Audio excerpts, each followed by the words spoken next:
நம்ம வந்து mind கிராஃப்டில் shaders தாங்க போட்டிருக்கோம். இது வந்து ஃபஸ்ட்டு ஷேடர்ஸ் ஏன்னு வச்சுக்கோங்க.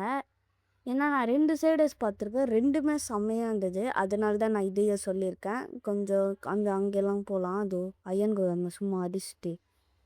சும்மா இதுவே நல்லா தாங்க இருக்குது இந்த ஷேடர்ஸ் கூட பாருங்க. அயன் கோலம் மந்தநகரம். இங்கேருந்து இவனை அசால்ட்டாக அடிக்கலாம் போட்டு. ஆனால் இவனை அடிக்கிறதுக்கு டைம் வேஸ்ட் ஆகும். கொஞ்சம் அந்த மரத்தாண்டெல்லாம் போகலாங்க. கொஞ்சம் கிட்ட போயிட்டு இந்த மரத்தாண்டெல்லாம் பாருங்க. எவ்வளோ செம்மையாக இருக்குல்ல. எனக்கு நல்லா இருந்துச்சு. அங்கே பாருங்க சூரியன் கூட ரவுண்டு கலரில் மாறிடுச்சு. டப்பா சூரியனு. இது நல்லா தாங்க இருக்குது. நெக்ஸ்ட்டு இதுவும் நல்லா தான் இருக்குது. நெக்ஸ்ட்டு பார்க்கறது எப்படி இருக்குன்னு நீங்கள் சொல்லுங்கள். எனக்கு இதுவும் நல்லா தான் இருக்குது. ரெண்டும் ஒரே மாதிரி தான் இருக்க மாதிரி இருக்குது. ஆனால் இது கொஞ்சம் டார்க்காக இருக்குது கலராக. நீங்கள் தாங்க சொல்லணும். கமெண்ட்டில் சொல்லுங்கள் ஏவா பியான்னு. அது ஏ இது பிங்க. மேலேயே பின்னு கட்டையா அதான். இதுவும் நல்லா தாங்க இருக்கு.